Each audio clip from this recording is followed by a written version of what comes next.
اپنی لاریب کتاب میں ارشاد فرماتا ہے وَلَا تَقُولُوا لِمَنْ يُقْتَلُ فِي سَبِيلِ اللَّهِ أَمْوَاتٌ بَلْ أَحْيَاءٌ وَلَكِنْ لَا تَشْعُرُونَ، اور نہ کہو ان لوگوں کو مردہ جو اللہ کی راہ میں قتل کیے جائیں، بلکہ وہ زندہ ہیں لیکن تمہیں کوئی شعور نہیں۔ شہید کسے کہتے ہیں؟ شہید کا معنی گواہی دینے والا۔ گویا جو شخص اللہ تعالیٰ کی راہ میں اپنی جان قربان کر دیتا ہے تو وہ قیامت تک اسلام کا گواہ بن جاتا ہے۔ کوئی لڑائی ہو یا جھگڑا ہو تو اس میں گواہ کی ضرورت ہوتی ہے، کیونکہ مقدمے کا دار و مدار گواہ پر ہوتا ہے۔ گواہ سچا تو مقدمہ سچا، گواہ جھوٹا تو مقدمہ جھوٹا۔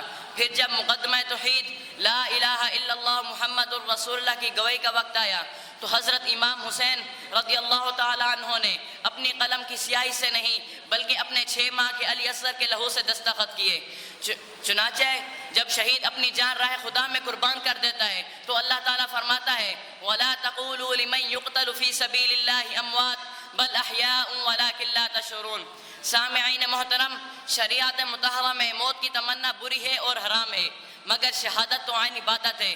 اس لیے خلیفۃ المسلمین حضرت عمر فاروق رضی اللہ تعالی عنہ ہمیشہ دعا کیا کرتے تھے کہ یا اللہ مجھے شہادت کی موت نصیب فرما، کیونکہ جب شہید کی گردن پر تلوار چلتی ہے تو اس وقت اس کی آنکھوں کے سامنے جلوہ حسن یار ہوتا ہے، اس وقت اس کی حالت زنان مصر کی طرح ہوتی ہے، ہاتھ تو کٹ رہے ہیں مگر کوئی خبر نہیں۔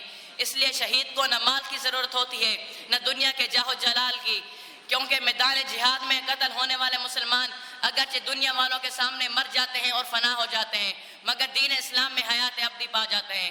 اس لیے شہید کا مقصد صرف اور صرف رضا الہی ہوتا ہے، جس کے لیے وہ اپنا تن من دھن اپنا مال سب کچھ قربان کر دیتا ہے۔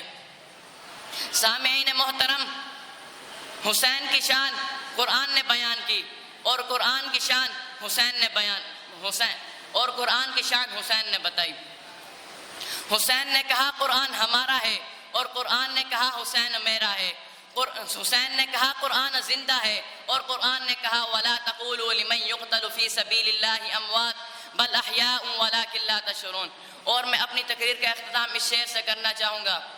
حسین جاتے نہ کربلا میں تو ہم پہ یوں حق حیا نہ ہوتا، نہ ہوتی ممبر کی زیب و زینت یہ واعظوں کا بیان نہ ہوتا، نہ ہوتا ہاتھوں میں مومنوں کے یہ سنت مصطفیٰ کا دامن، نہ یوں شریعت کے ڈنکے بجتے حسین اگر پاسباں نہ ہوتا۔ وما توفیقی الا باللہ۔